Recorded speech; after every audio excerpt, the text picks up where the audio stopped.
kui hetkel on siin Vargamäel kuuldavaid kaunist linnulaulu, siis juba tuleval nädalavahetusel hõivavad need nõlvad siin tuhanded lauljad ja tantsijad.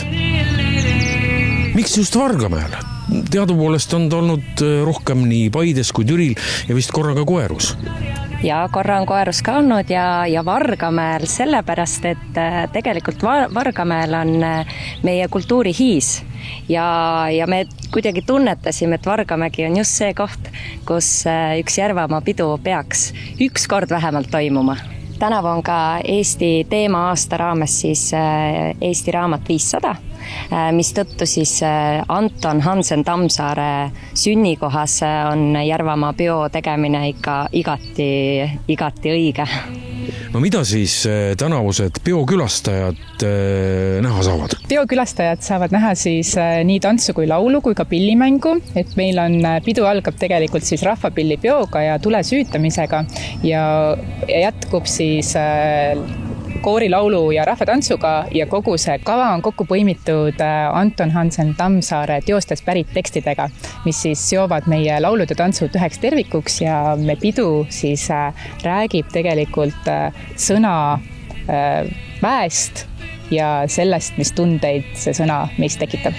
Kas nii-öelda traditsioonilised laulupeo laulud ja tantsupeo tantsud ka tulevad esitusele? Need, mis alati, need, mida kõik eestlased ikka alati ootavad? No ikka tuleb traditsioonilisi tantselaule, tuleb tantselaule siis ise oma riiklikust suurest peost, aga muidugi tuleb ka ettekandele täiesti uusi teoseid, mis on meie peoks siis loodud ja õige vasempa ainetel tuleb ka lõpunumber, mis on natukene meie peol siis teistmoodi.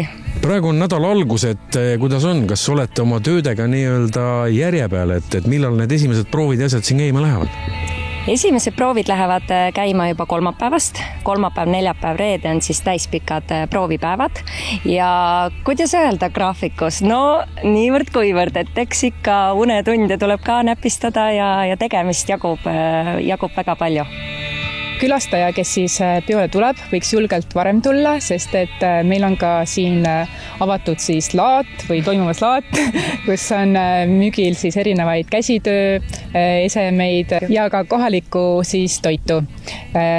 Kindlasti tasuks varuda ka aega selleks, et siin ringi liikuda ka muuseumialadel ja natukene selle ümbrusega tutvuda. Kindlasti üks laulu-tantsupeo osa on rongkäik, mida inimesed, sajad ja sajad inimesed tulevad linna peale vaatama, et kus kohas siin see rongkäik tuleb ja kas siin ikka tuleb?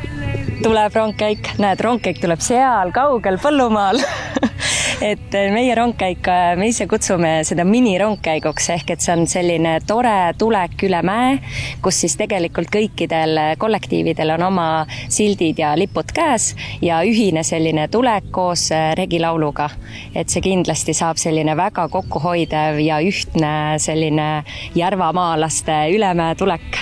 Ja kogu informatsioon on saada siis meie koduleheküljel jarvamaapidu.ee ja kindlasti külastage ka meie Instagrami ja Facebooki.